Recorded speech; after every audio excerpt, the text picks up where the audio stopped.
رب اشرح لی صدری ویسر لی امری واحلل عقدۃ من لسانی یفقہوا قولی۔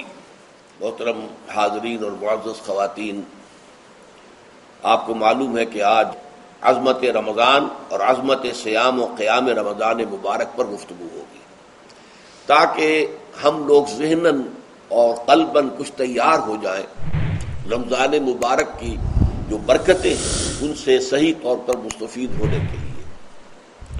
میں نے ابھی آپ کو وہ 6 آیات پڑھ کر سنائی ہیں، ان پر سورہ بقرہ کا 23واں رکوع مشتمل ہے، اور ایک اعتبار سے یہ پورے قرآن میں منفرد ہے کہ اس میں دین اسلام کے جو 5 ارکان ہیں، آپ کو معلوم ہے ان میں کلمہ شہادت ہے، نماز ہے، روزہ ہے، زکوٰۃ ہے، حج ہے۔ تو ان میں سے ایک رکن جو ہے صیام، روزہ، اس کے بارے میں اس کے جملہ احکام، ابتدائی احکام کیا تھے، تکمیلی احکام کیا تھے، پھر اس کی حکمت درجہ بدرجہ، روزہ محض روزہ ہوتا تو اس کی حکمت کیا تھی، مقصد کیا تھا، اور روزے کے ساتھ رمضان مبارک کا پروگرام قیام اللیل کو شامل کیا گیا تو اس کا مقصد کیا ہے، اس کا مطلوب کیا ہے، اس کا مقصود کیا ہے۔ یہ ساری چیزیں جو ہیں وہ ایک مقام پر آ گئی۔ نماز کے بارے میں آپ کو معلوم ہے کہ اس کا حکم تو بے شمار جگہ آیا ہے، لیکن احکام وضو کے حکم کہیں اور ہیں، نماز سفر کی اس کا حکم کہیں اور ہے، نماز خوف کا حکم کہیں اور ہے، تو مختلف معلوم ہوتا ہے کہ وہ اور اوقات جو ہے نماز کے وہ مختلف مقامات سے اخذ کیے گئے ہیں، کسی ایک جگہ پر تفصیل کے ساتھ 5 جو نماز کے اوقات ہیں وہ موجود نہیں ہیں۔ تو اس اعتبار سے وہ قرآن مجید کے اندر وہ معاملہ جو ہے منتشر ہے۔ اسی طرح زکوٰۃ کا معاملہ ہے کہ زکوٰۃ کا حکم تو بے شمار مرتبہ آیا ہے، اس کے احکام قرآن میں نہیں ہے، اس کا نصاب کیا ہے، کس کے ذمے زکوٰۃ واجب ہے، اس کا پھر اس کی کیا ریشو ہے، کیا نسبت ہے، کیا مقدار ہے، کہیں نہیں، یہ احادیث سے۔ حج کا معاملہ ہے تو وہ بھی کم سے کم 2 مقامات پر، بلکہ اس سے زائد مقامات پر آپ کو اس کا ذکر ملے گا۔ مکی صورتوں میں بھی ہے سورہ حج، اس میں 2 رکوع مسلسل ہیں، پھر مدنی صورتوں میں سے سورہ بقرہ، اس کے بعد جو ہے 23ویں رکوع کے بعد 24 اور 25واں رکوع پورا جو ہے وہ حج کے مناسک پر مشتمل ہے۔ اس سے کچھ پہلے جو ہے وہ سعی بین الصفا والمروہ جو ہے اس کا ذکر 20ویں رکوع کے آخر میں آ چکا ہے۔ حج کی فرضیت کا حکم جو ہے وہ سورہ آل عمران میں ہے۔ لیکن یہ کہ یہ صوم کی عبادت جو ہے، جو کہ خود ایک رکن ہے اسلام کا، اس کے معاملے میں یہ 6 آیات اتنی جامع ہے کہ اگر ان کو انسان سمجھ لے تو کل معلومات جو ہے صوم کے بارے میں جو مطلوب ہیں وہ اس کو حاصل ہو جائیں گے، اس کے احکام بھی، اس کی حکمتیں بھی۔ تو اسی حوالے سے آج ان پر گفتگو ہوگی۔ اچھا، اس کے علاوہ پھر میں نے وہ خطبہ پڑھا ہے، بلکہ اس کا ابتدائی کلمات صرف پڑھے ہیں، جس کے بارے میں حضرت سلمان فارسی رضی اللہ تعالیٰ عنہ نے یہ بیان کیا کہ حضور نے ہمیں یہ خطبہ ارشاد فرمایا شعبان کے آخری دن۔ میں سب سے پہلے اب آغاز کر رہا ہوں اسی خطبے کے ان الفاظ سے کہ جو یہاں پر درج ہیں، آپ بھی اس کی متن پر نگاہ رکھیے۔ ان سلمان الفارسی رضی اللہ عنہ، حضرت سلمان فارسی رضی اللہ تعالی عنہ سے یہ روایت ہے۔ حضرت سلمان آپ کو معلوم ہے کہ ایران میں پیدا ہوئے، اور ان کے والد جو ہیں وہ آتش کدے کے بڑے ذمہ دار آدمی تھے، لیکن ان کو نفرت پیدا ہوئی کہ یہ آگ ہم خود جلاتے ہیں، ایندھن اس میں نہ ڈالیں تو بجھ جاتی ہے، ہم کیسے اس کے سامنے ہاتھ جوڑ کر کھڑے ہو جائیں اور اس سے دعائیں مانگیں۔ بہرحال اس بنا پر جو بھی چپکرش ہوئی تو جیسے حضرت ابراہیم علیہ السلام کو ان کے والد نے گھر سے نکال دیا تھا، انہیں بھی گھر سے نکلنا پڑا۔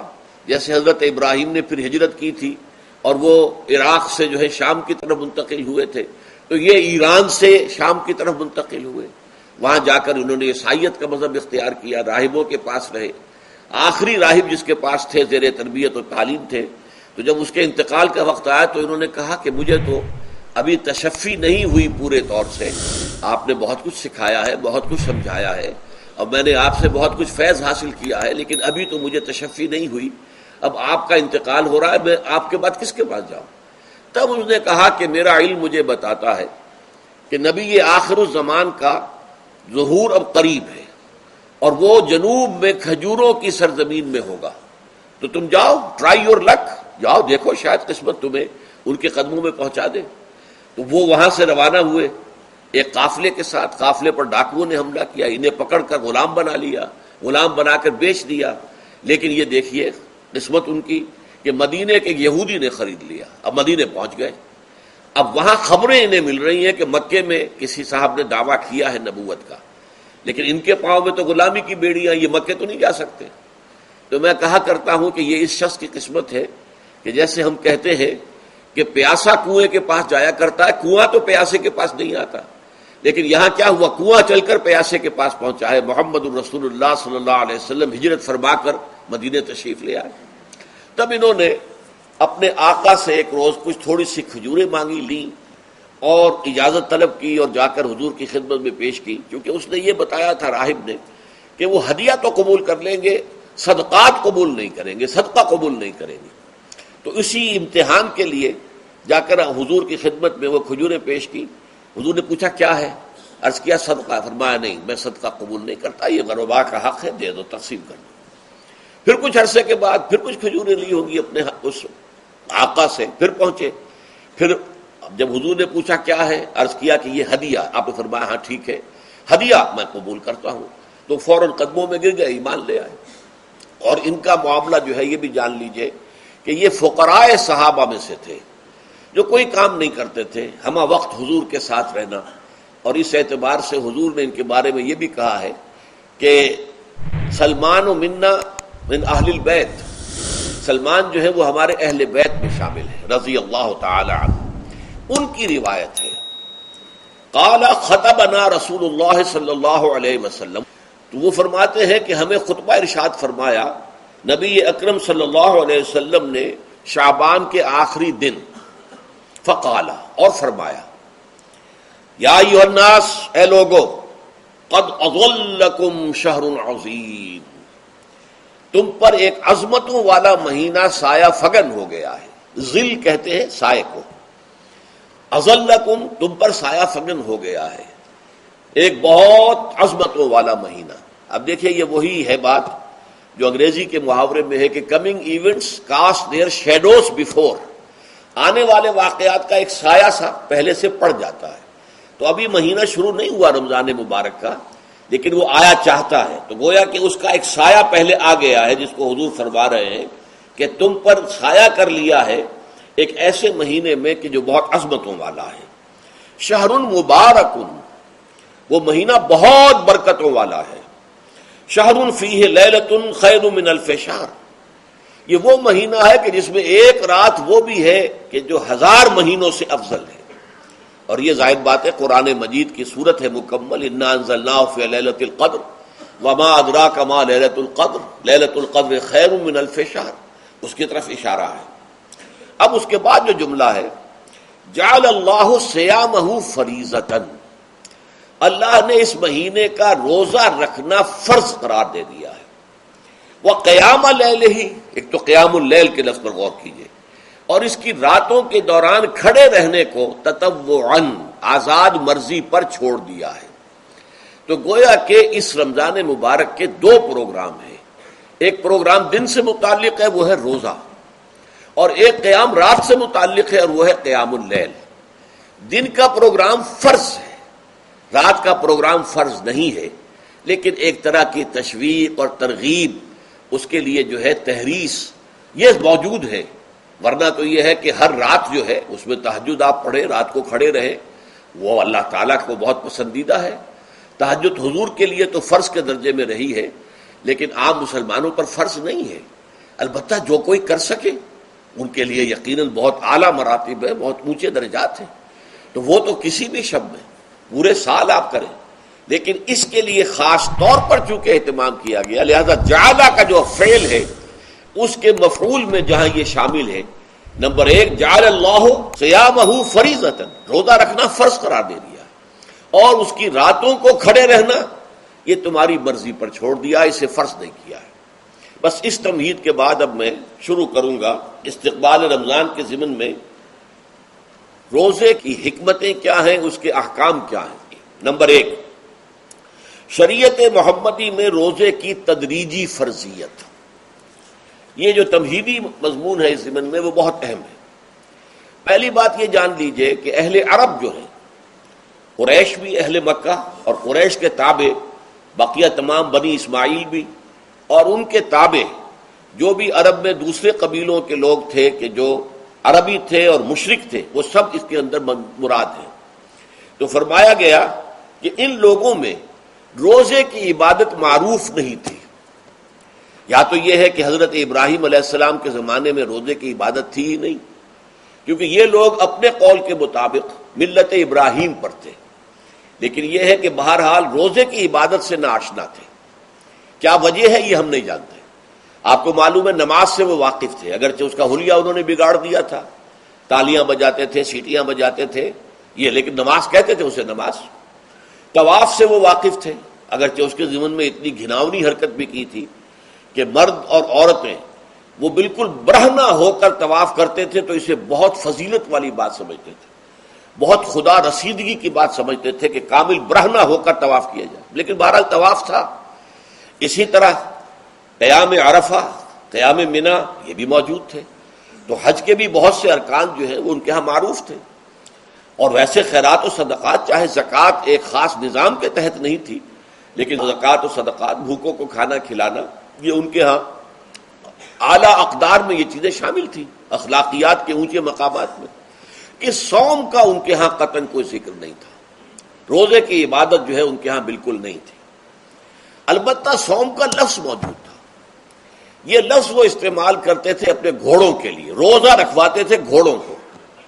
اس کا پس منظر یہ ہے کہ ان کے ہاں آپ کو معلوم ہے کہ لڑائی، دنگا فساد، جنگ، اور یہ کہ غارت گری کرنا، لوٹ مار کرنا، یہ تمام ان عرب قبائل کا پیشہ تھا، اصل پیشہ یہی تھا۔ اس میں ان کے پاس دو جانور تھے، ایک تو اونٹ۔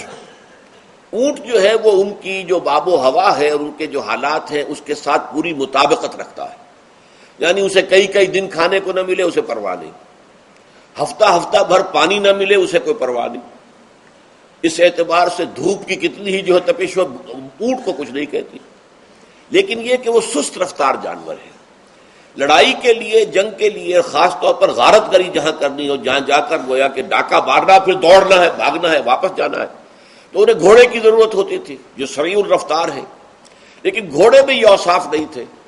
وہ بھوک کو برداشت نہیں کر سکتا، مزمحل ہو جائے گا، وہ پیاس کو برداشت نہیں کر سکتا، مزمحل ہو جائے گا، وہ دھوپ کو برداشت نہیں کر سکتا، مزمحل ہو جائے گا، اور اگر یہ گھوڑا مزمحل ہو جائے تو سوار کا کیا حشر ہوگا، وہ آپ اس سے اندازہ کر لیجئے کہ اصل میں تو پھر ہلاکت سوار کی ہوگی۔ اس لیے وہ اسے تیار کرتے تھے جنگ کی صعوبتوں کو برداشت کرنے کے لیے۔ اس کا دانہ پانی بند کر دیا، اور اس کا منہ جو ہے وہ عرب بدو جو ہوتا تھا خود تو اپنا چہرہ اور سر لپیٹ لیتا تھا کپڑے کے اندر جب وہ چلتی تھی۔ ان کے ہاں باد سموم، تیز آگ جیسی ہوا جو ہے جس کے اندر ریت کے ذرات بھی ایسے ہوتے تھے گویا کہ کسی بھاڑ کی جو ہے اس کے اندر کی ریت جو ہے وہ چلی آ رہی ہے، تو گھوڑے کا رخ ادھر کر کے کھڑے کر دیتے تھے اس کو، خود اپنے منہ پر ڈاٹا باٹا باندھا ہوا اپنی حفاظت کے لیے، تاکہ اس کے اندر دھوپ کی سختی برداشت کرنے کی عادت پیدا ہو جائے، پیاس کی برداشت کرنے کی عادت پیدا ہو جائے، بھوک کو برداشت کرنے کی۔ اس کو کہتے تھے صوم۔ صوم کے لفظی معنی رک جانا۔ اب یہ کھانے پینے سے رکا ہوا ہے، اور یہ دھوپ کی سختیاں برداشت کرنے کے لیے دھوپ کے اندر، اور وہ جو آتی تھی وہاں پہ باد سموم، اس کے اندر بھی اس کا سامنا کرنے کے لیے تیار ہے۔ تو یہ پس منظر ہے روزے کا لغوی اعتبار سے، اور یہ کہ اہل عرب جو ہے پرانے وہ اس عبادت سے ناواقف تھے، لہٰذا ہمیں پورے مکی قرآن میں اس کا کہیں ذکر نہیں ملتا۔ البتہ مدینے میں جب حضور تشریف لائے اور صحابہ کرام ہجرت کے بعد، تو یہاں آپ نے دیکھا کہ یہودی جو ہے وہ روزہ رکھتے ہیں یوم عاشورہ کا، 10 محرم کا۔ تو حضور نے دریافت کیا کہ یہ تم 10 محرم کو روزہ کیوں رکھتے ہو؟ تو انہوں نے کہا کہ یہ دن ہماری نجات کا دن ہے۔ 10 محرم کو اللہ تعالیٰ نے فرعون کو غرق کیا تھا اور ہمیں نجات دی تھی اس کے ظلم و ستم سے، تو شکرانے کے طور پر ہم روزہ رکھتے ہیں۔ تو حضور نے فرمایا کہ موسیٰ کے تو پھر ہم تم سے زیادہ حقدار ہیں، ہم موسیٰ کو مانتے ہیں علیہ الصلاۃ والسلام، ان کی عزت کرتے ہیں، قدر کرتے ہیں، تو ہم بھی روزہ رکھیں گے۔ تو آپ نے صحابہ کو حکم دیا کہ عاشورہ کا روزہ رکھا کرو۔ پھر کچھ عرصے کے بعد اللہ تعالیٰ کی طرف سے حکم آ گیا، اور یہ حکم جو ہے اس رکوع کی پہلی آیت کے اندر ہے، یا ایھا الذین آمنوا کتب علیکم الصیام کما کتب علی الذین من قبلکم لعلکم تتقون۔ لیکن جیسا کہ میں بعد میں بتاؤں گا، یہ حکم صوم رمضان کا نہیں ہے، بلکہ یہ کہ اللہ کے حکم سے پہلے 3 دن کے روزے فرض کیے گئے۔ ہر مہینے کی 13ویں، 14ویں اور 15ویں تاریخ کو روزہ رکھو۔ اس میں بڑی حکمت تھی، چونکہ یہ عرب عادی نہیں تھے روزے کے، تو انہیں تدریجاً خو کر کرنا تھا۔ ظاہر بات ہے کہ 30 دن جو ہے وہ تو ایک بڑی مدت ہے، اور ظاہر بات ہے کہ مئی کا مہینہ بھی آ جائے گا، اس میں جون بھی آئے گا، جولائی بھی آئے گا، قیامت خیز مہینے آ جائیں گے، تو بڑی ہمت جواب دے جائے گی۔ تو پہلے روزہ ہر مہینے 3 روزے رکھنے کی ان کو مشق کرائی جائے تاکہ یہ عادی ہو۔ یہ 3 روزے اگر مئی میں بھی آ گئے، جون میں بھی آ گئے، تب بھی ٹھیک ہے، اس کو انسان 3 دن کی تو مشقت برداشت کر سکتا ہے۔ تو پہلے یہ کیا گیا، لیکن اس کے ضمن میں یہ حکم دے دیا گیا، اس کو کہتے ہیں وجوب علی التخییر، یہ اختیار دے دیا گیا کہ یہ 3 روزے تم پر واجب کیے جا رہے ہیں، لیکن یہ کہ اگر تم یہ روزے نہ رکھو تو تم فدیہ دے سکتے ہو، 1 مسکین کو کھانا کھلانا صبح و شام۔ یہ ہے وجوب علی التخییر۔ دوسری رعایت یہ دی گئی کہ اگر کوئی شخص ان 3 تاریخوں میں بیمار ہو یا سفر پر ہو تو وہ تعداد دوسرے دنوں میں پوری کر لے۔ یہ ہے گویا کہ سب سے پہلا حکم جو دیا گیا ہے۔ ایام معدودات، یہ دن ہیں چند گنتی کے۔ مجھے حیرت ہوتی ہے کہ جدید جو مفسرین ہیں جنہوں نے اردو میں ترجمے کیے ہیں، تفسیریں کی ہیں، ان سب کے نگاہوں سے یہ بات اوجھل رہی کہ یہ در حقیقت رمضان کے روزے کا ذکر نہیں ہے، بلکہ اس ابتدائی حکم سے متعلق ہے کہ جو ہر مہینے میں 3 دن کے روزے رکھنے کا حضور نے دیا تھا۔ لیکن یہ کہ میرا اپنا ذاتی واقعہ یہ ہے زندگی کا، اور یہ اہم واقعات میں سے ہے۔ میں جب میڈیکل کالج میں پڑھتا تھا، سمجھیے 19-20 سال کی میری عمر، اس وقت بھی مجھے یہ احساس ہوا تھا کہ یہ جو 2 آیات آئی ہیں یہاں ایک دوسرے کے تقابل میں، یہ بیک وقت نازل نہیں ہو سکتی، ان میں وقفہ ہوگا، اور یقیناً پہلا حکم کسی اور پس منظر میں ہے، دوسرا حکم جو بعد میں ہم دیکھیں گے وہ کسی اور پس منظر میں ہے۔ تو میری رائے یہ تھی، اور میں اس پر قائم بھی تھا، بیان بھی کرتا تھا، لیکن ڈرتا تھا، اس لیے کہ اس وقت تک جتنی تفسیریں میں نے دیکھی تھی، ترجمے دیکھے تھے، ان میں سے کسی نے یہ بات کہی نہیں تھی۔ تو ایک آدمی اپنی رائے کے اوپر اتنی بڑی بات کہہ دے تو میں ڈرتا رہتا تھا، لیکن کہتا تھا کہ میری رائے یہی ہے۔ پھر اتفاق سے جماعت اسلامی ہند کا ترجمان ہوتا تھا ماہنامہ زندگی، عروج احمد قادری صاحب اس کے مدیر تھے۔ وہ جو ایک پرچہ آیا اس میں انہوں نے تنقید کی تھی مولانا سید انور شاہ کشمیری رحمۃ اللہ علیہ سے، ان کے اوپر یہ تنقید کی تھی کہ انہوں نے یہ عجیب بات کہہ دی ہے کہ یہ جو حکم ہے یہ رمضان کا نہیں ہے، بلکہ رمضان سے پہلے جو حضور نے حکم دیا تھا 3 دن کے روزے رکھنے اس سے متعلق ہے۔ اب مجھے اس کے اوپر پورا اطمینان ہو گیا کہ اگر سید محمد انور شاہ کاشمیری رحمۃ اللہ علیہ کی رائے یہ ہے تو متفق گردید رائے ابو علی بارائے من، مجھے اب اس سے زیادہ اور کسی سند کی ضرورت نہیں ہے۔ بعد میں نے جب تفسیر کبیر امام رازی رحمۃ اللہ علیہ کی اس کا بھی مطالعہ شروع کیا تو میں حیران ہوا کہ سلف میں تو یہ رائے کثرت سے موجود تھی۔ کیا سبب ہوا ہے کہ آج کے دور کے جو مترجمین اور مصنفین ہیں ان کی نگاہوں سے بالکل یہ بات اوجھل ہو گئی؟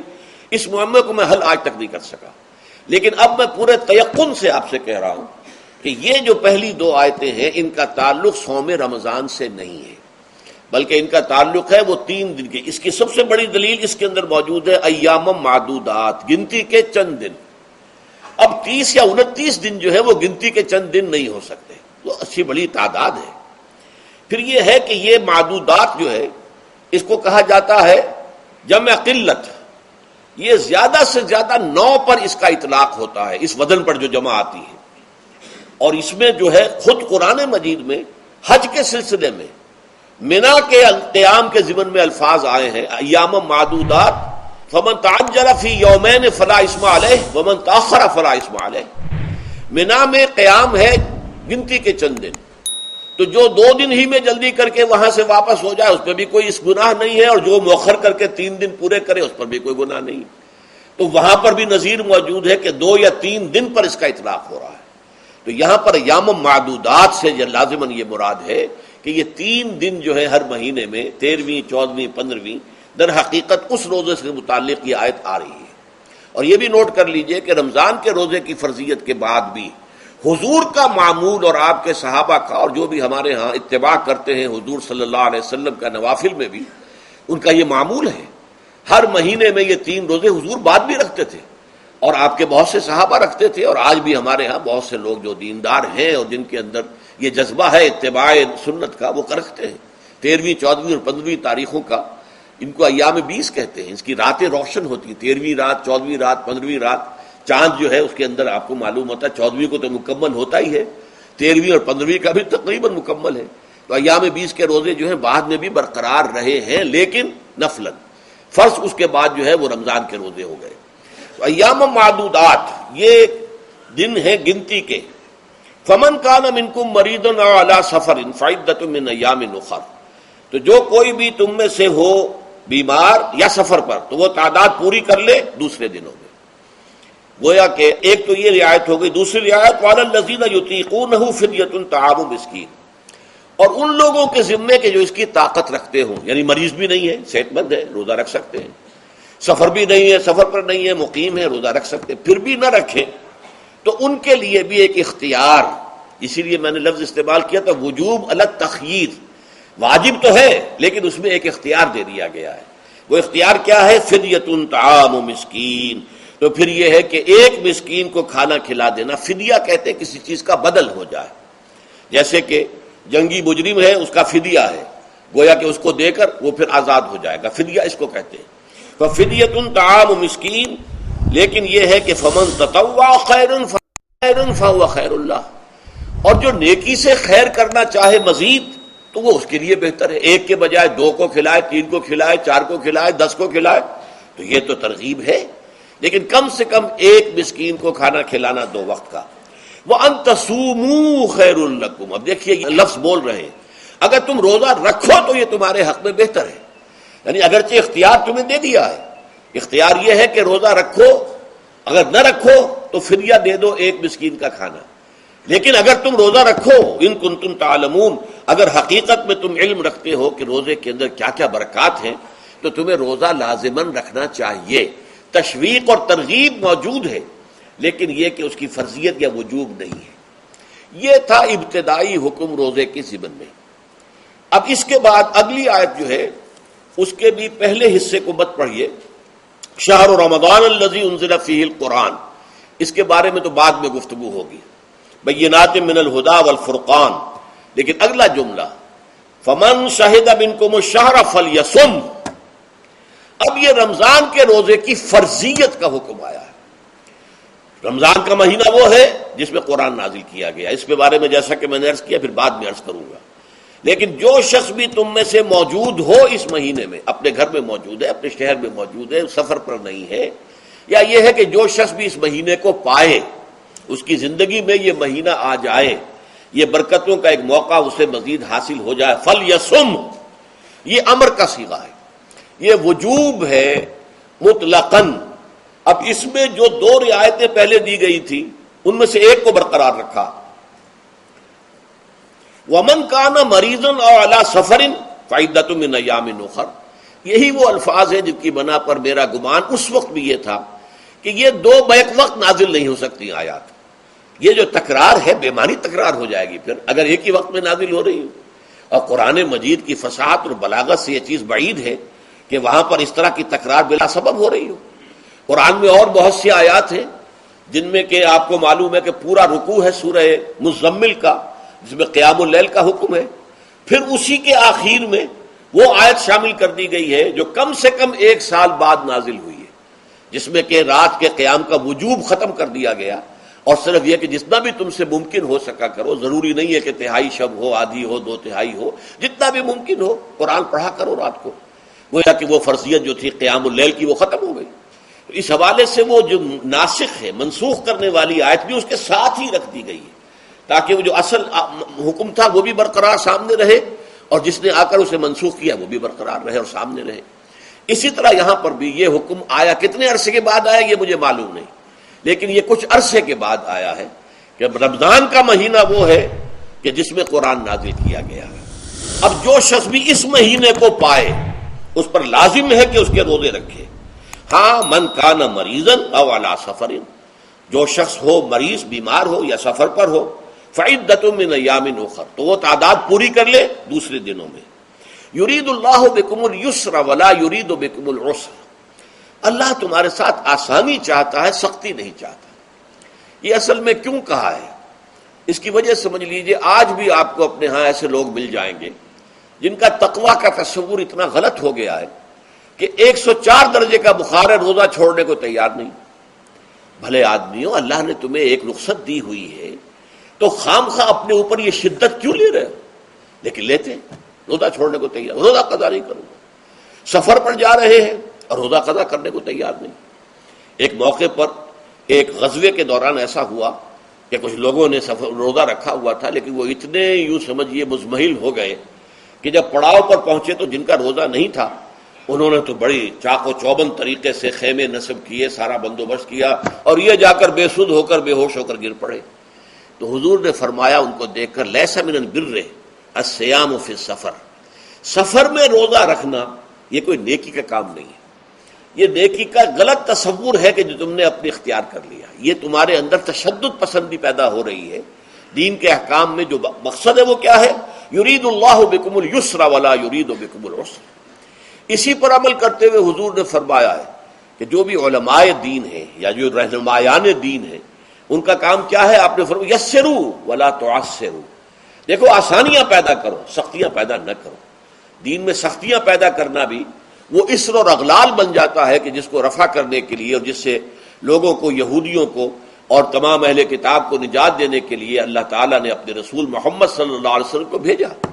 وَيَضَعُ عَنْهُمْ إِصْرَهُمْ وَالْأَغْلَالَ الَّتِي كَانَتْ عَلَيْهِمْ، کہ جہاں وہ نیکی کا حکم دیتے ہیں، بدی سے روکتے ہیں، پاکیزہ چیزوں کو حلال ٹھہراتے ہیں اور خبیث چیزوں کو، ناپاک چیزوں کو حرام قرار دیتے ہیں، وہیں وہ لوگوں کے اوپر سے وہ بوجھ بھی ختم کرتے ہیں کہ جو انہوں نے خام خواہ اپنے اوپر لاد لیے۔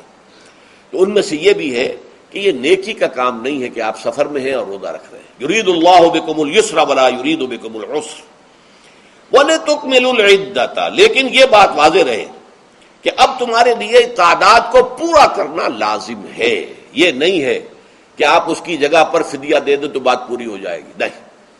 روزے کی تعداد، آپ کے رمضان میں 2 روزے 3 روزے چھوٹ گئے بیماری کی وجہ سے، ٹھیک ہے، لیکن دوسرے دنوں میں اس کی قضا دینی لازم ہے۔ وہ روزے رکھنے جو ہیں آپ پر لازم ہے، ان کا کوئی بدل جو ہے وہ فدیہ نہیں ہو سکتا۔ البتہ یہ نوٹ کر لیجئے، یہ حکمت نبوی ہے کہ یہاں اگرچہ وہ فدیے کا حکم جو ہے گویا کہ بظاہر قرآن مجید کے الفاظ سے محسوس ہوتا ہے کہ مطلقاً منسوخ ہو گیا، لیکن حضور نے اس کو خاص حالتوں میں باقی رکھا ہے۔ کوئی شخص اتنا بوڑھا ہو چکا ہے یا خاتون اتنی بوڑھی ہو چکی ہے کہ دن بھر کا فاقہ جو ہے اس میں اندیشہ ہے کہ کہیں ہلاک نہ ہو جائے، کوئی مریض ہے، مرد ہے یا عورت ہے، وہ ڈائبٹیز کی مریضہ ہے، اس کو وہ شوگر کا مرض ہے اور وہ اس کو برداشت نہیں کر سکتی، شوگر لیول بہت نیچے ہو جائے تو موت واقع ہو سکتی۔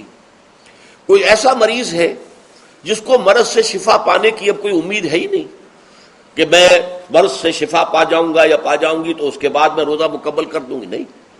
ایسے لوگوں کے لیے حضور نے اس رعایت کو برقرار رکھا ہے کہ ایسے لوگ اگر ایک مسکین کو کھانا کھلا دیں تو یہ فدیہ بن جائے گا، لیکن جو بھی شخص صحت مند ہو اور صحت کی توقع رکھتا ہو اور جو شخص بھی طاقت رکھتا ہو روزے کا قضا کر دینے کا، اس کے لیے لازم ہے کہ روزوں کی قضا کرے۔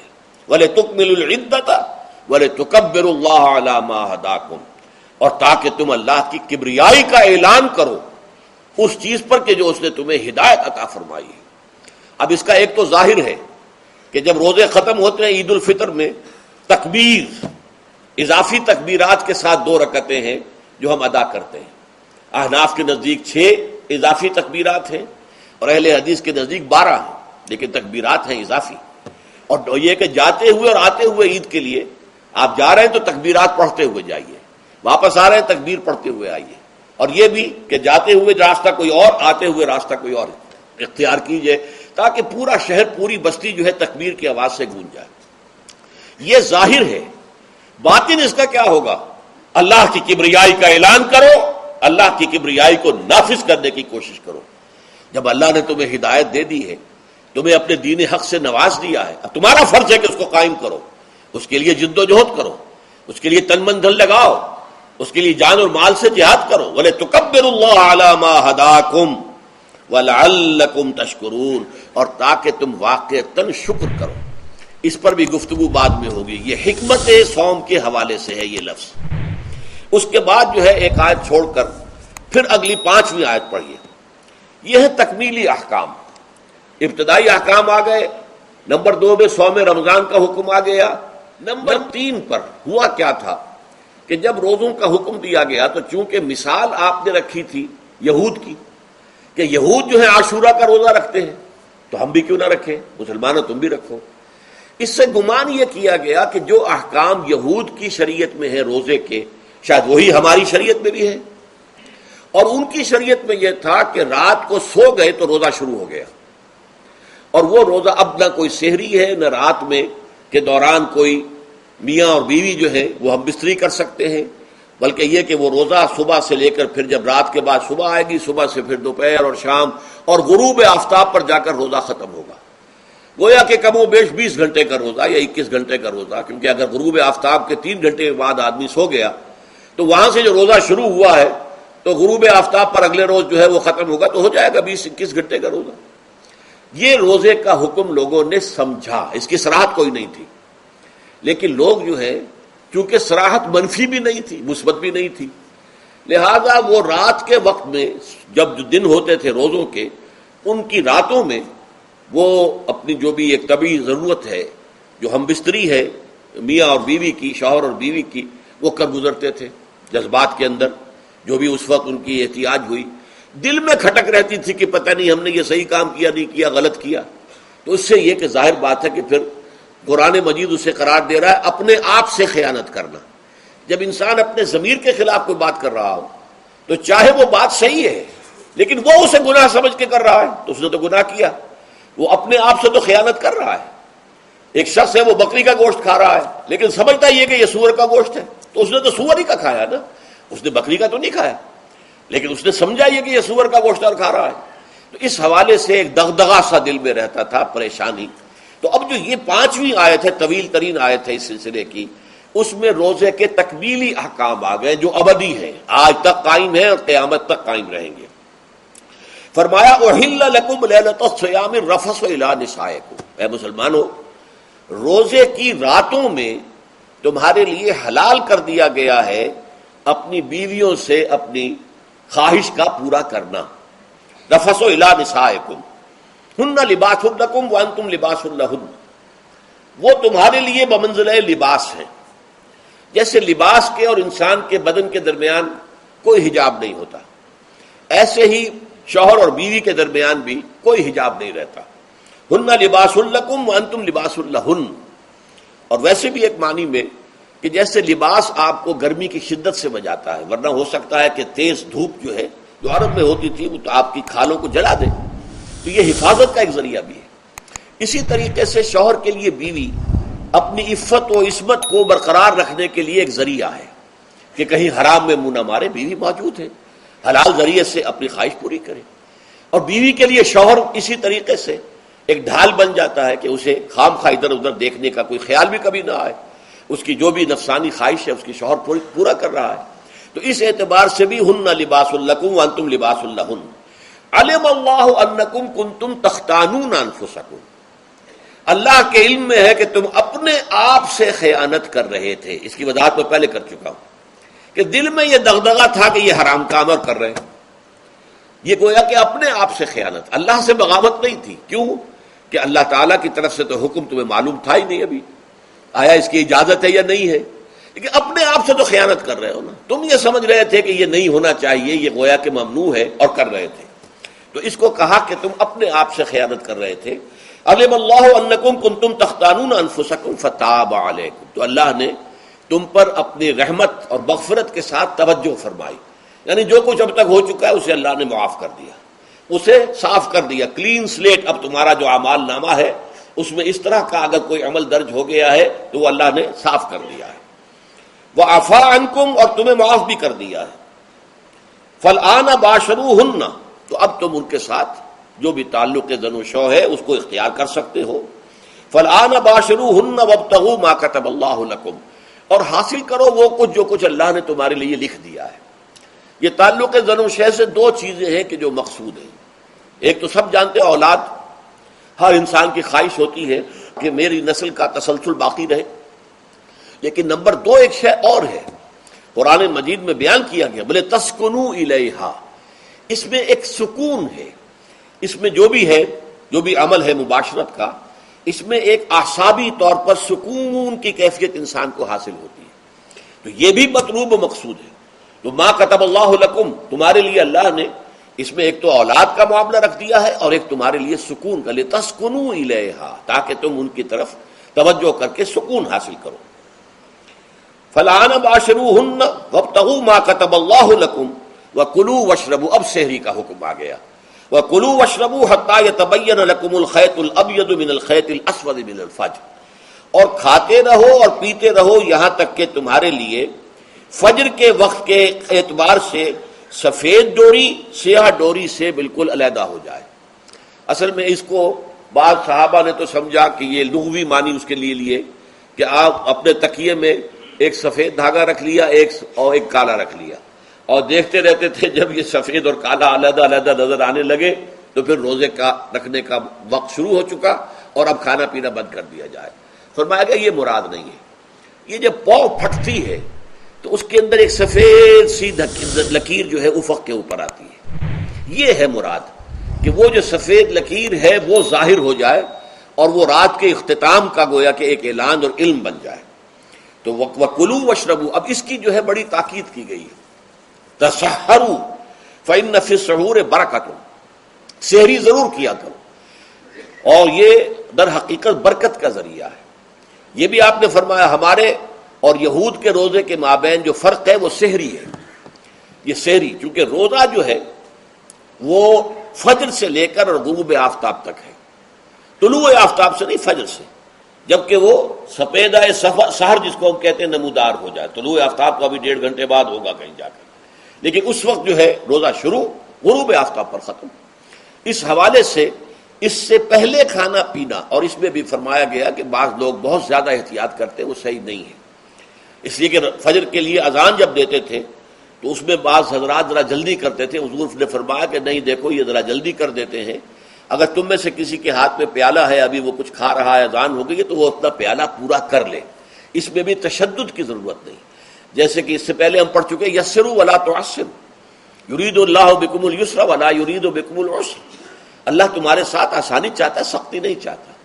تو اسی طرح فرمایا وَكُلُوا وَاشْرَبُوا حَتَّى يَتَبَيَّنَ لَكُمُ الْخَيْطُ الْأَبْيَضُ مِنَ الْخَيْطِ الْأَسْوَدِ مِنَ الْفَجْرِ ثُمَّ أَتِمُّوا الصِّيَامَ إِلَى اللَّيْلِ، پھر اب روزے کو پورا کرو رات تک۔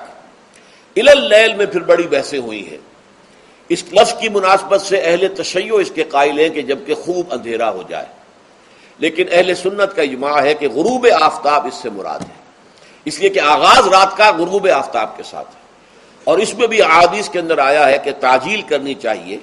بعض لوگ وہی جو میں نے عرض کیا کہ تقویٰ کے تحت جو ہے، جیسے کہ سفر میں بھی روزے رکھتے ہیں یا 104 بخار کے درجے میں بھی وہ روزہ قضا کرنے کو تیار نہیں ہوتے، ایسے ہی وہ تاخیر کرتے ہیں اپنے تقوی کے حساب سے، کہیں ایسا نہ ہو، کوئی غلطی نہ ہو جائے، کہیں یہ نہ ہو جائے، کہیں وہ نہ ہو جائے، تو پھر اس کے اندر وہ افطار میں، تو آپ نے فرمایا کہ قوم جو ہے اسی وقت صحیح رہے گی جبکہ وہ افطار میں عجلت سے کام لے، یعنی سحری کے اندر بہت زیادہ جلدی کرنے کی ضرورت نہیں، اگر اذان ہو رہی ہے اس کے دوران بھی اگر کچھ کھا پی رہے ہو تو کھا پی لو، مکمل کر لو۔ اسی طریقے سے افطار کے اندر جو ہے وہ تاخیر کرنے کی ضرورت نہیں، سورج کے غروب کے ساتھ افطار کر لو۔ وَلَا تُبَاشِرُوهُنَّ وَأَنْتُمْ عَاكِفُونَ فِي الْمَسَاجِدِ، ہاں اپنی بیویوں سے تم مباشرت نہ کرو، تعلق زن و شوق قائم نہ کرو جبکہ تم مسجدوں کے اندر معتکف ہو۔ یہ اعتکاف کا ذکر ہو گیا۔ رمضان کے آخری عشرے میں یہ اعتکاف جو مسنون ہے کہ 21ویں شب سے شروع ہو جائے گا، یعنی 20واں روزہ ختم ہوا اس کے ساتھ یہ اعتکاف شروع ہو گیا، اور پھر اعتکاف مسنون جو ہے وہ جب تک کہ چاند نظر نہ آ جائے شوال کا، عید کا، اس وقت تک یہ اعتکاف جاری رہے گا۔ یہ ہے مسنون اعتکاف۔ اس کی کیا حکمت ہے وہ میں بعد میں عرض کروں گا۔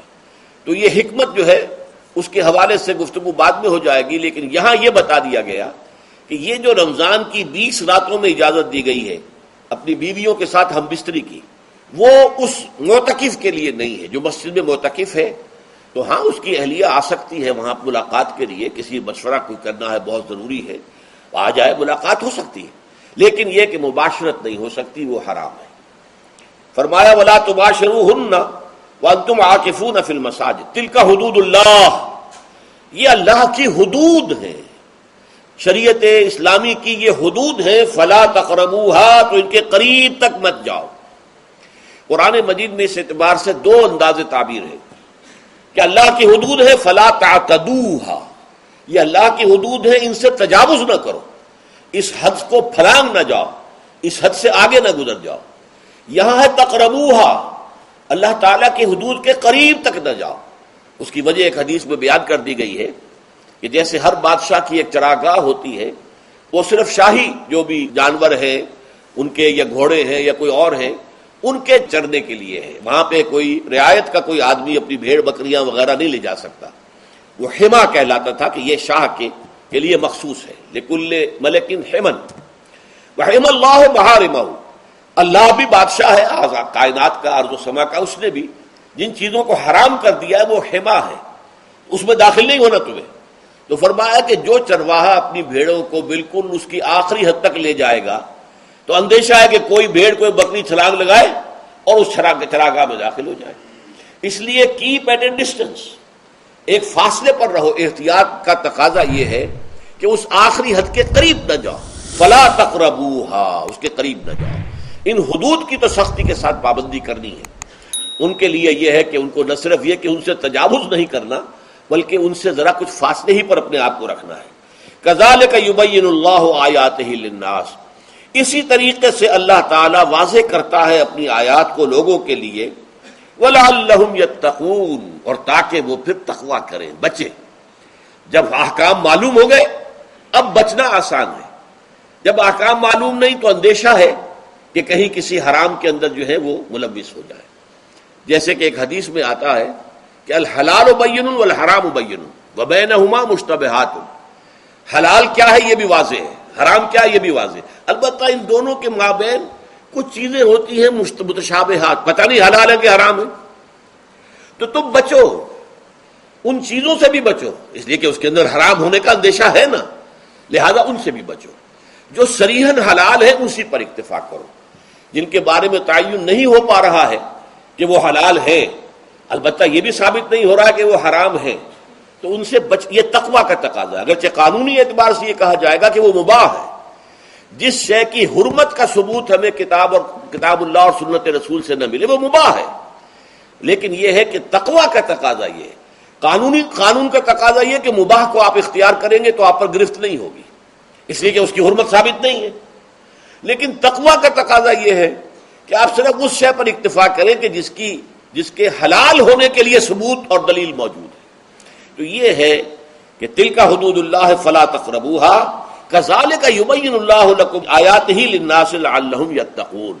یہ احکام ہے تکمیلی روزے کے، جس کے ضمن میں میں نے کچھ احادیث نبویہ کے حوالے سے بھی ان کی مزید وضاحت کر دی۔ اب آئیے تیسری بات، روزے کا اصل حاصل کیا ہے۔ اب پہلی آیت پر ہمیں توجہ دینی ہوگی، یا ایھا الذین آمنوا کتب علیکم الصیام، اہل ایمان تم پر روزہ فرض کیا گیا، لکھ دیا گیا، طے کر دیا گیا، اگرچہ جیسا کہ میں نے عرض کیا یہ ابتدائی حکم ہے اور اس میں وجوب علی تخییر وہ بعد میں آ چکا دوسری آیت میں، کما کتب علی الذین من قبلکم، جیسے کہ یہ فرض کیا گیا تھا ان پر جو تم سے پہلے تھے، یعنی یہود اور نصارہ، ان پر بھی یہ روزہ جو ہے یہ فرض تھا۔ البتہ احکام مختلف ہو گئے، جیسے جمعے کا دن اور جمعے کو چھوڑ کر یہودیوں نے سبت کا دن اختیار کیا، عیسائیوں نے جو ہے وہ سنڈے کو اختیار کر لیا، لیکن احکام میں فرق ہے۔ وہاں پورے سبت کے دن، ہفتے کے دن کاروبار دنیاوی مطلقاً حرام، لیکن ہمارے ہاں شریعت کے اندر آسانی پیدا کی گئی کہ صرف جمعے کی اذان سے لے کر نماز ادا ہو جانے تک وہ حرام ہے، لیکن باقی یہ ہے کہ اس سے پہلے بھی اگر کرو اور بعد میں جب فَإِذَا قُضِيَتِ الصَّلَاةُ فَانتَشِرُوا فِي الْأَرْضِ وَابْتَغُوا مِن فَضْلِ اللَّهِ، جب نماز ادا ہو چکے تو جاؤ، منتشر ہو سکتے ہو زمین میں اور اللہ تعالیٰ کے فضل کو تلاش کر سکتے ہو۔ تو اسی طریقے سے اگرچہ حکم روزہ جو ہے وہ تو سابقہ امتوں میں بھی تھا، لیکن یہ اس کے احکام جو ہے ان کے اندر تغیر و تبدل ہے۔ کتب علیکم الصیام کما کتب علی الذین من قبلکم لعلکم تتقون، تاکہ تمہارے اندر تقوی پیدا ہو جائے. اب یہ ہے حکمت صوم کی پہلی آیت. تقوی کسے کہتے ہیں؟ بچنا. کس چیز سے بچنا؟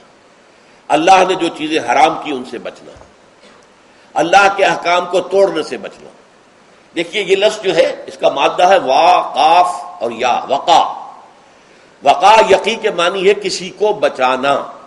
ہم دعا مانگتے وقنا عذاب النار، اے اللہ ہمیں آگ کے عذاب سے بچا لے.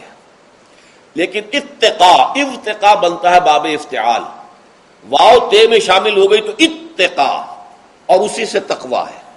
تقوی کے معنی کیا ہے؟ بچنا، خود بچنا. وقا یقی دوسرے کو بچانا. بچنا اللہ کے احکام کو توڑنے سے، اللہ کی حرام کردہ چیزوں میں ملوث ہونے سے، اللہ کے غضب سے، غصے سے، اللہ کی ناراضگی سے، اور آخرت میں اللہ کے عذاب سے. یہ بچنے کی روش ہے. پوری زندگی میں بھی اس کو جاری رکھو. یہ تقوی زندگی میں کیا ہوگا؟ اللہ کے احکام کو توڑنے سے بچنا، اللہ کی حرام کردہ چیزوں میں ملوث ہو جانا، ان کا استعمال کرنا، کھانے پینے سے متعلق ہوں یا وہ شہوت سے متعلق ہو یا کسی اور چیز سے متعلق ہو، اس سے بچنا. اور یہ بچنا جو ہے آخرت میں نتیجہ خیز ہوگا، جہنم سے بچاؤ ہو جائے گا، آگ کے عذاب سے نجات مل جائے گی. اچھا روزے کا اس سے تعلق کیا ہے یہ سمجھ لیجئے. دیکھیے ہمارے گناہوں کا سب سے بڑا سبب ہمارے نفسانی تقاضے ہیں. ہم ایک حیوان بھی ہیں اور حیوان سے برتر بھی کچھ ہے، وہ میں بعد میں عرض کروں گا. لیکن حیوان تو ہے. جیسے ہر حیوان کو کچھ خوراک کی ضرورت ہے، ہمیں بھی ضرورت ہے. ہر حیوان کو بقائے نسل کا معاملہ جنسی ہے، وہ ہمارا بھی ہے. ہر حیوان کو کوئی نہ کوئی سر چھپانے کی جگہ چاہیے، کوئی گھونسلہ ہو، کوئی کھو ہو، کوئی بل ہو، کچھ بھی ہو، کچھ تو چاہیے آخر. اسی طریقے سے ہمارے سارے تقاضے ہیں. حیوانات کو بھی آرام چاہیے، ہمیں بھی آرام چاہیے. یہ حیوانی تقاضے جو ہیں جن کو ہم کہیں گے اینیمل انسٹنکٹس، ہمارے وجود کے اندر ہیں یہ، اور ان کا تقاضا ہمارے اندر سے ابھرتا ہے. اسی کو اڈ اینڈ لیبیڈو کہا ہے فرائڈ نے. جدید نفسیات کا بابا آدم جو ہے وہ فرائڈ ہے. اس نے اسے اڈ اور لب سے تعبیر کیا ہے. اس سے اوپر سیلف کو لایا ہے، اور اس کے بعد جو ہے وہ سپر ایگو ہے. تو یہ 3 درجے اس نے متعین کیے ہیں، اور میں اس کی دقت نظر، ایکیوٹی آف آبزرویشن کا بہت قائل ہوں. اگرچہ نظریات کا جو نتیجہ اس نے نکالا ہے وہ غلط ہے، لیکن ایکویٹی آف آبزرویشن کا قائل ہوں کہ اس نے انسانی شخصیت کے 3 لیولز کو آئیڈینٹیفائی کیا ہے. یہی 3 لیول ہمارے ہاں ہیں، نفس، قلب، روح. یہ 3 لیولز ہیں. اس نے کہا اڈ اینڈ لیبیڈو یہ لوئسٹ ہے، پھر ایگو سیلف، پھر سپر ایگو. 3 لیول وہ بھی مانتا، اگرچہ ان کی تعبیر اس نے غلط کی ہے، لیکن جہاں تک اڈ اور لیبیڈو کی تعبیر ہے وہ صحیح ہے.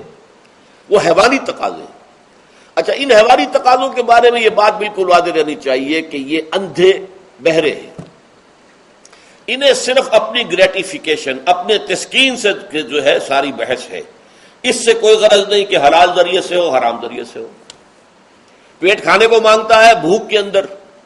اب آدمی جو ہے حرام کے اندر بھی بیمار بیٹھتا ہے، یہاں تک کہ خود شریعت اجازت دیتی ہے کہ اگر جان پر بن جائے آدمی جو ہے وہ فاقے سے مر رہا ہو تو وہ کوئی حرام چیز کھا کر بھی اپنی جان بچا سکتا ہے، لیکن عام حالات میں نہیں. لیکن ہو سکتا ہے ہمارا چٹخارا جو ہے وہ حرام کی طرف ہمیں لے جائے.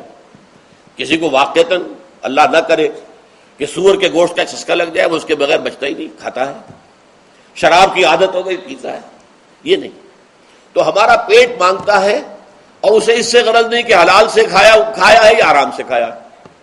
ہماری شہوت اپنی تسکین چاہتی ہے، اسے اس سے غرض نہیں کہ حلال سے یا حرام سے، جائز سے یا ناجائز سے.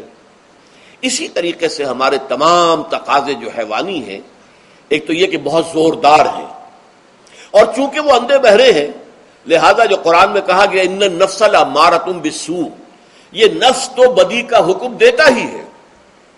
یہ گویا کہ اس کے اندر رجحان جو ہے انہیرنٹ ہے کہ وہ بدی کی طرف انسان کو ترغیب دلاتا ہے، چاہے وہ اپنی ضروریات سے متعلق ہو، چاہے چٹخاروں سے متعلق ہو، چاہے جو بھی لذت اسے درکار ہے اس سے متعلق ہو، چاہے وہ جنسی لذت ہے اور چاہے وہ طعام کی، یعنی جسے ہم کہتے ہیں کہ انسان جو ہے وہ اپنے پیٹ اور فرج کا غلام بن کر رہ جائے.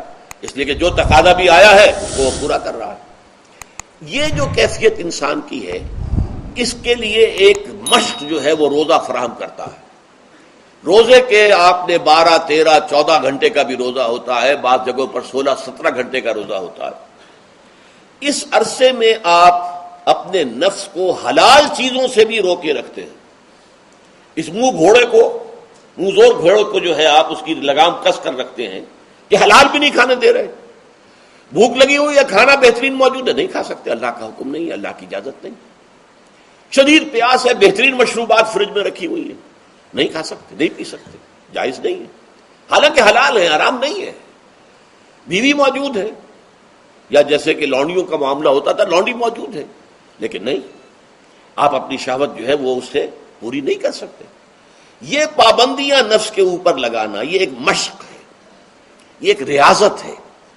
اس ریاضت کا حاصل یہ ہونا چاہیے کہ انسان بقیہ 11 مہینوں میں اپنے آپ کو حرام سے تو بچائے نا۔ یہاں وہ حلال سے رکا ہوا ہے اللہ کے حکم سے، کہ حلال چیز بھی نہیں کھا رہا، دن بھر نہیں پی رہا، دن بھر نہیں اپنی کوئی شہوت پوری کر رہا، دن بھر حلال ذرائع سے بھی، تو اس سے اس کے اندر یہ ایک، اس کو ہم کہیں گے سیلف کنٹرول پیدا ہو جائے، اپنے نفس کو قابو میں کر لے۔ یہ گویا کہ اس کا سب سے پہلا، اس روزے کی ریاضت، روزے کی مشق کے حوالے سے یہ اس کی حکمت ہوئی کہ اس سے کے ذریعے سے انسان میں سیلف کنٹرول پیدا ہو رہا ہے، ضبط نفس۔ یہاں پہ تھوڑی سی میں وضاحت کر دوں، رہبانیت کے اندر آپ کو معلوم ہے کہ سیلف اینیہیلیشن، انگریزی الفاظ جو ہیں وہ زیادہ بعض لوگوں کے لیے واضح ہوں گے، نفس کشی، نفس کو کچل دینا، ختم کر دینا، مار دینا، یہ رہبانیت میں ہوتا ہے، اسلام میں نہیں۔ اسلام کا نظام بڑا متوازن ہے۔ ان لنفسک علیک حقا وان لزوجک علیک حقا وان لزورک علیک حقا۔ حضور نے فرمایا دیکھو تمہارے نفس کا بھی تم پر حق ہے، اسے مناسب حد تک آرام دینا بھی تمہارے ذمے ہے، اسے غذا بہم پہنچانا بھی تمہارے ذمے ہے۔ فرق صرف کیا ہے، حلال سے ہو، حرام سے نہ ہو۔ اس کی شہوت کو پورا کرنا بھی تمہارے ذمے ہے، فرق صرف کیا ہے، جائز راستے سے ہو، حرام سے نہ ہو۔ اس کا نام ضبط نفس ہے، سیلف اینیہیلیشن، نفس کو کچل دینا۔ یہ جو تپسیاں جو ہیں ہندو سادھو کرتے رہے ہیں، اور جو سب سے زیادہ معاملہ جو ہے وہ جو راہب ہوتے تھے حضرت مسیح علیہ السلام کے پیروکاروں میں، انہوں نے تاریخ کے اندر جو مثالیں دی ہیں اس کا جو ہے اندازہ کرنا مشکل ہو جاتا ہے کہ کس درجے وہ لوگ اپنے نفس کو کچل دیتے تھے، جس کا قرآن مجید میں سورہ حدید میں ذکر بھی ہے۔ اکثر لوگ تو پابندی نہیں کر سکتے تھے، اپنے اوپر پابندیاں لگانے کے بعد غلط راستوں پر بھی چل پڑتے تھے، لیکن جو لوگ ان پابندیوں کو نبھاتے تھے وہ کس انتہا تک جاتے تھے۔ کبھی آپ جو ہے ہسٹری آف کرسچن مناسٹسزم پر جو تاریخ کی کتابیں لکھی گئی ان کو پڑھیں تو اندازہ ہوگا۔